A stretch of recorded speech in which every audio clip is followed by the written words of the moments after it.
Last week was Tesla's quarterly report. Q4 of 2024 is not just in the books, but they've printed out the paper to make it official. Yes, this confirms that that year has ended. And what a year it was, I'm told. I was not available last year to pay attention, so I do not have firsthand information. In the comments, you can let me know what happened in 24. I do not recall. But we're talking about the spreadsheet. We are talking beyond the spreadsheet. We are talking with James Stephenson. I cannot underscore enough on X. He is a Excel spreadsheet wizard. He performs magic. He shows charts that other people are afraid to touch, perhaps. But he also shows great animations and hides behind the Loki, the real brains of the operation. We all know better. Yeah, I'm Brian. Welcome to Future Ozza. So, James, this time we're talking about what's not on the numbers part of it. Products, services, the roadmap. What in there do you think is going to be the most impactful? Let's start with this year. All right. Hey, Brian. Thanks for having me on your channel again. Always a pleasure to talk to you about Tesla stuff. Yeah, it was a good year for Tesla. I know you don't want to talk about numbers, but the numbers were the best in Q4 that they were all year. If you look at stuff like revenue or profit, Q4 was good. It missed my expectations for how good a quarter it could be. But yeah, I've still never loaded into my forecast the two biggest drivers of future earnings for Tesla. Autonomy for robots, robotaxi service. I never have any revenue in for robotaxi profits, and the autonomous robots bots.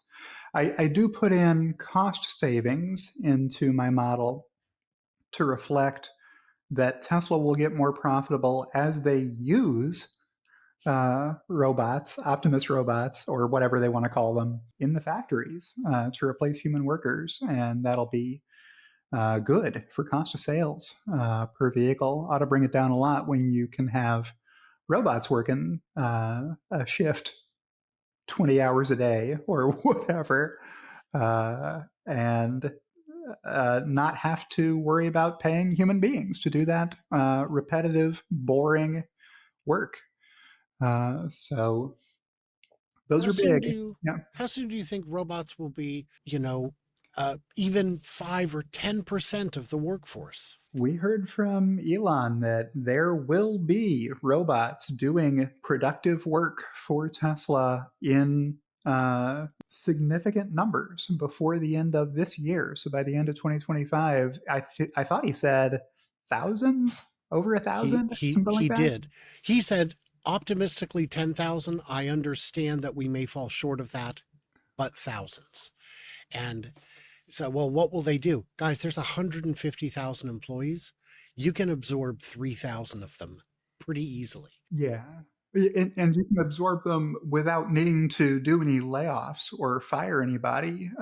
You can just use these robots to fill in for workers who leave through the natural course of turnover. Every company has turnover. People decide to leave to go do other stuff. I have seen companies that use that as a method to reduce the workforce.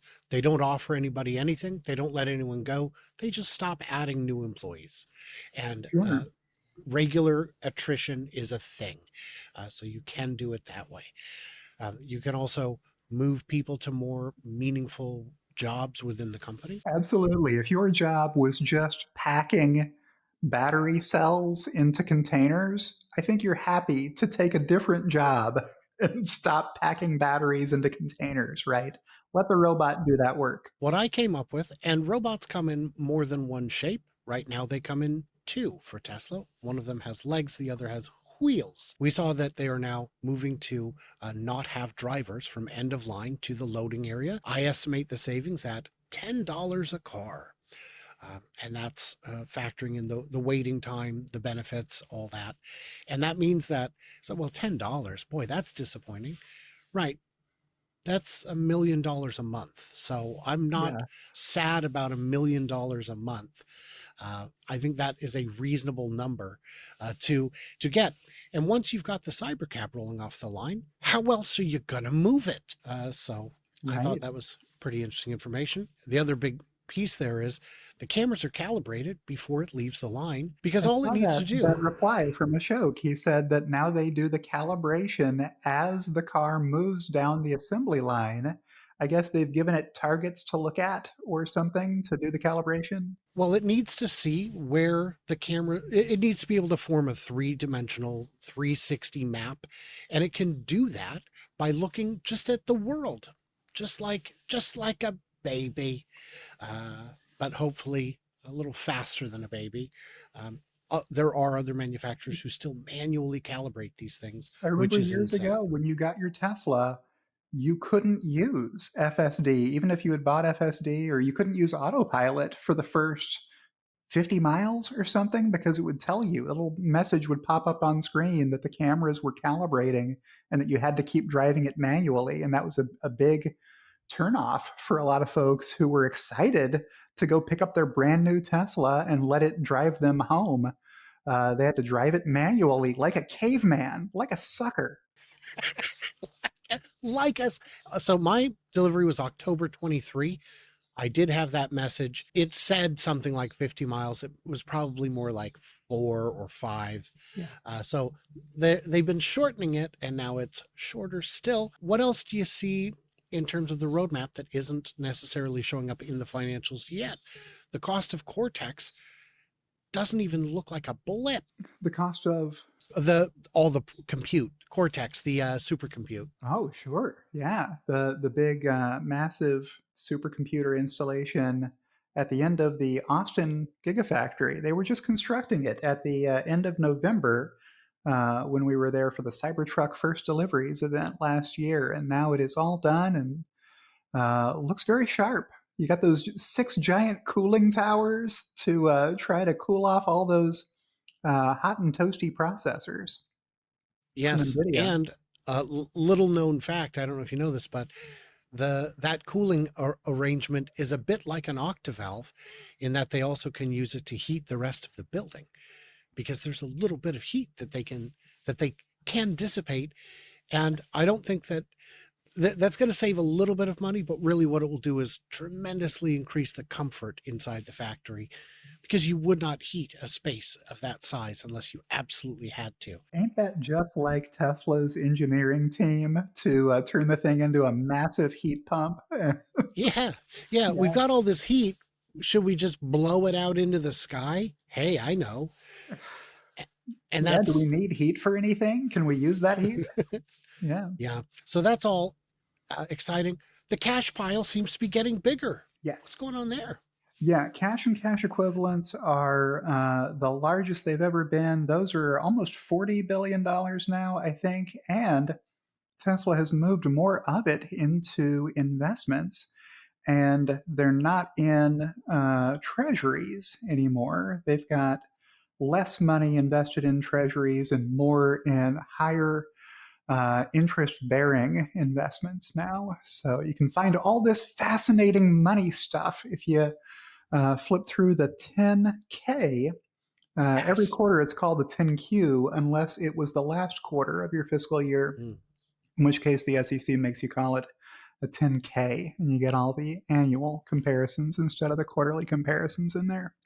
So these higher yield ones, these are still real like banknote kind of things rather than. Yeah, they're safe investments. Let me go find the breakdown that I'm looking for and I'll share my screen. And oh, I never stopped sharing, huh? Never stop sharing. All right. Well, good stuff. So, yeah, here's what was happening last year with Tesla's cash, right? So you've got $16 billion worth of cash at the end of last year, 14 billion at the end of this year. That's how I'm reading this thing. Mm-hmm. And the certificates of deposit and time deposits are what has grown by a lot here, almost doubling. About 7 billion last year, almost 13 billion this year. Um, and the what is there that I can say about this? So the cash and cash equivalents total balance rose by a lot, up almost $7 billion from last year's 29 to this year's 36. And the US government securities fell over that time frame from 5 billion last year to 3.6 billion this year. So it's not T-bills and T-notes anymore that they've put the money into. It's largely this certificates of deposit and time deposits. I guess they have found, I don't know, Morgan Stanley or somebody giving them good interest rates on CDs to invest in. Yeah. You can, yeah, 6 months, 12 month CDs. If you, if you know, I'm not going to need these $12 billion in the next Yeah. 6 to 12 months, why not get some free money? And I think they reported the risk-free rate in here at 3.94%. So you got to figure they're getting a better interest rate than that. So That is a little bit of money. One thing I didn't hear this quarter that was a little refreshing was the calls for a dividend. Where's my dividend? yeah, well, yeah, and less call for advertising when the stock has been running up for a few months. Always very funny to see uh, who's motivated by what. Like if the stock price has been under a lot of pressure for a long time, you'll hear all sorts of ideas from Ross Gerber and others The about advertising, how he needs to be on the board. If only he were on the board of directors, Tesla would be could doing you a lot mhm, better. could you Uh, imagine if that yeah, had but he happened? stops saying that after the stock doubles in value. Mhm. Yeah, he just mutters it under his breath. yeah, He is, oh, he, I just look at the returns of his fund, and that tells me that that perhaps he's not as smart as he says he is. yeah, Certainly, and I've seen his analysis. A number of these people follow the wrong accounts, and garbage in, garbage out. If you're, uh, I always try and advise against pure hype channels. Pure hype channels. It's great when they're right, but when they're wrong, you have no way of knowing. Uh, it makes it real tricky. yeah. Anything we're There missing? is an independent scoreboard that you can look at for how his fund is performing, and it's not great. It's not great. And I understand it's tough. It's a tricky business. There are some gambles that don't pay off. But guys, whenever I see people say that this person is great or this fund is great, I just compare it to my own returns. And I am not a genius. I don't know if I've disclosed that information in the past to my viewers who mistook me for one. My sincerest apologies. Uh, I've been tested. I can confirm I'm not a genius. There is, yeah, it's if you can't beat my returns, geez Louise. But of course, if I made a fund, you would look at it and go, well, this guy's just all in on Tesla. That doesn't, I don't need a fund for that. Well, and even if you are a genius, that doesn't mean you're always right. As Elon said to Chris Anderson, the founder of TED, when he interviewed him, I don't want to blow your mind, but I'm not always right. I think there are a lot of people who need to hear that message more often because you can be a genius in one category without being terribly smart in another. We've seen that people who are very good at any kind of highly specialized skill, whether it's a physical skill or a mental skill, it doesn't mean that they're good at everything. I would not have selected Einstein as my fashionista, but not that he's not a smart man, but Well, Ted Williams was able to bat 400, uh, but that still meant he failed more than half the time, right? Uh, if you can be right 60% of the time, that is genius level performing, and you're still wrong 40% of the time, right? right. The difference between a 250 hitter and a 300 hitter is about one hit a week. That's doable. It's doable, you guys. We don't have to be right all the time. I am, as you like to say, directionally right. Uh, and as the Q likes to say, structurally right. See, guys, it doesn't make sense. What did we miss? What did we misunderstand? Leave it in them comments below. If you loved having James as much as I did, say so that I can use it as leverage to make him return. And everybody else, like, subscribe, do what you do. If you want to throw a little bit of support my way or James's way, you are welcome to do that. Links to all that in the description. And stay tuned, stay juicy. I cannot wait to hear from you clever robots on the Flippity Flop.